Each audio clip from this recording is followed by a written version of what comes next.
Pleasant good evening, everybody. This is Raleigh for Fish Keeping Jamaica. And today I'll be focusing on choice of pond, filtration, power heads or pumps. Now, I have practically three different types of mechanism of filtering my tanks. The first one in which I prefer is power head. Now, what happened is the power head is attached to a hose, right? This hose, this is a power head, right? It sucks the water from the pond and it's attached to a hose, and the hose is connected to this pipe. This pipe leads up into the bucket and it carries the water at the top of the bucket, where the water actually is filtered through a couple of sponge, some gravel, and then it end up back into the water, right? So in a sense it helps to do both mechanical as well as biological filtration. Okay, the next system is my 0.5 horsepower water pump, in which I use to filter my 55 gallon ponds.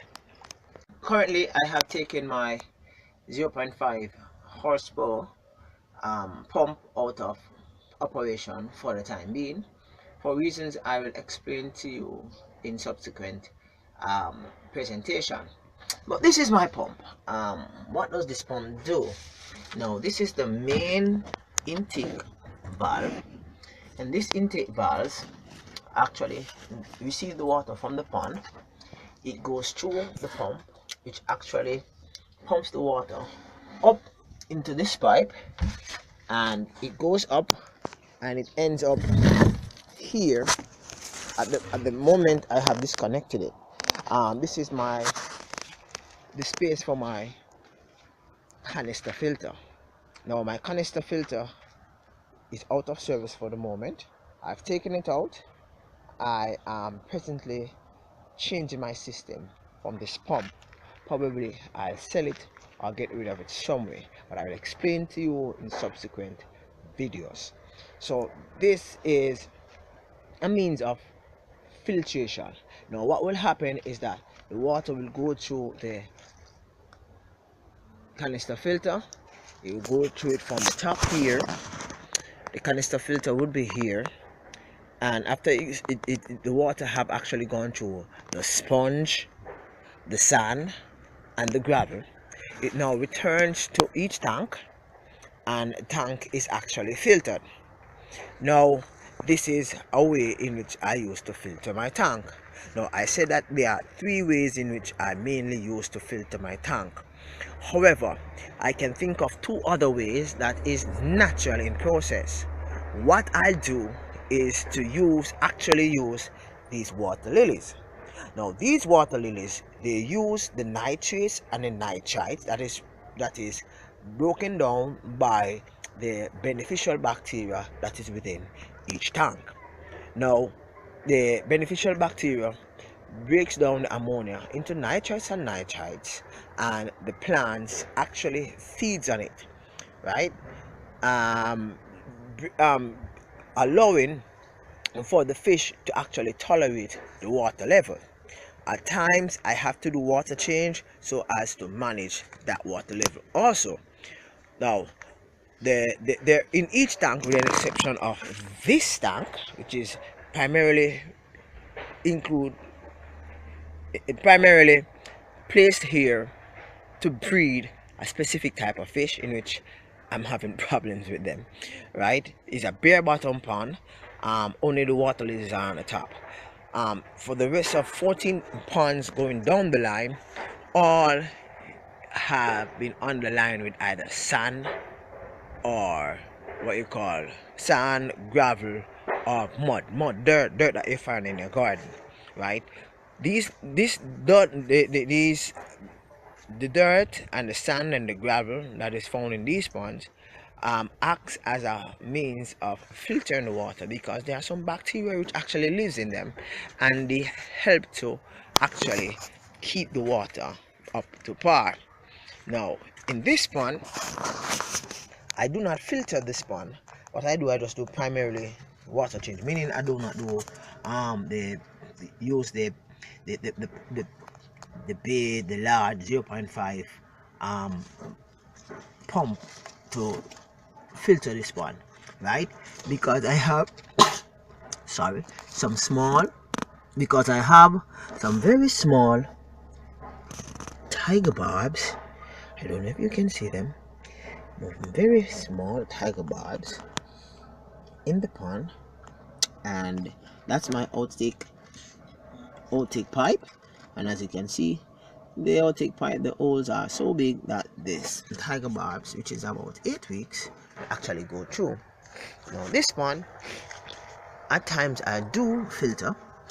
It has one single female molly in which I use to populate my stock. Now this one also have some filament barbs, which is about 8 weeks, but they are very fine, less than half a inch. And this pond also has some, right? So I have roughly about 300 filament barbs, right? And they won't reach maturity stage until about probably the next couple of weeks. Now these are my black skirt tetra. They grow much faster than the filament barbs. They are, both them and the filament barbs are about the same age, around give or take about 3 days or 4 days older, but roughly within the same time period, right? Now these can be filtered using the pump. These are my mollies. As you all know, mollies go a little slow. At times I might end up with a few baby fish within the pump system because it's very powerful, right? There's nothing in this one. These are my guppies, right?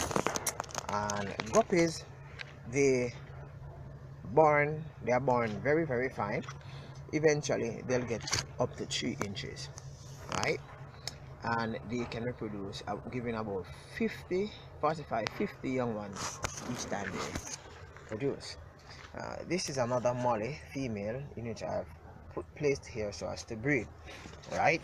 And this is another set of filament barb, give or take about 50, in which I've placed here to grow out. These are my of course swordtail, and these swordtail ranges from the age of 2 to 3 years old, even a couple weeks, right? I have not been separating them. Everybody live together, population keeps stable, and I also have a couple of curries in it. And these are about 3 weeks old swordtail, in which lyre-tail, high fin swordtail, in which I've placed here, separating them from the normal swordtail. And of course I have my breeding pair of goldfish and my next breeding pair of goldfish over there in the black tank, and some lyre-tail, high fin swordtail that is within this pond. Why is it that I am telling you about all these fish? Now, the filtration system that I normally use, which is the large pump, right, whilst it may do good for providing oxygen, but I found a few problems with it. I'll explain these problems during the process of myself changing over from this system to another, wherein which I intend to use power head for every 3 ponds. That means I'll have a power head for it will be placed in this pond, and it will be channeled, connected 1, 2, 3 pond with 1 power head, and the water will be circulated amongst the tree. 1, 2, 3 power head, and the water will be circulating up the tree. 1, 2, 3, and going down the line. So in short, I will have I need probably about 6 power heads, and I have about 3 already. Now what will happen is that for every 3 tanks I will only need 1 overflow, so I will not need to bore all 15 pounds. I just need to bore 1, and this 1 tank will regulate the water height for each of these tanks, right? As a result of that, I'll have less worries within my management. So I do not have to be checking on all 15. I just have to check on probably about 3 or 4 of them, so as to ensure that water level is stable. Where excess water is coming over in any tool, it goes into the N1, which ends up it dispenses it into waiting tank. Okay, so in my drop dams in which I've burned till now, these are there roughly between the ages of sizes, I should say, roughly between the size of about 2, well, I have a few 1.5 inch, and this is primarily based on estimates, right? The Jack Dempsey pond, and they're assuming now they're expecting that I'm going to feed them. These are the ones in which I've actually bred. I'm going to show you a close-up view as to a few in which I have. First I placed Zeus in it, which is my large Oscar fish. I have actually taken it out and placed it into my front pond because Zeus is actually giving a lot of problem. He's actually ruling the top of the tank, the pond, and he is actually refusing access to the Jack Dempsey. Although give or take, the Jack Dempsey can manage himself, right? The Jack Dempsey are at the bottom while the Oscars stay at the top. So at feeding time, where usually you would see the Jack Dempsey having a feast, that's not so, right? Temporarily I have placed this tarpaulin over the tank so as to decrease the amount of sunshine that is actually reaching inside the tank, because I realized that the tank is getting green water, very thick green water, and regardless of how much water change I do, it just gets that way. I have 3 plecos in it, but the plecos are large, and as you know, the larger the pleco, the less they eat algae, right?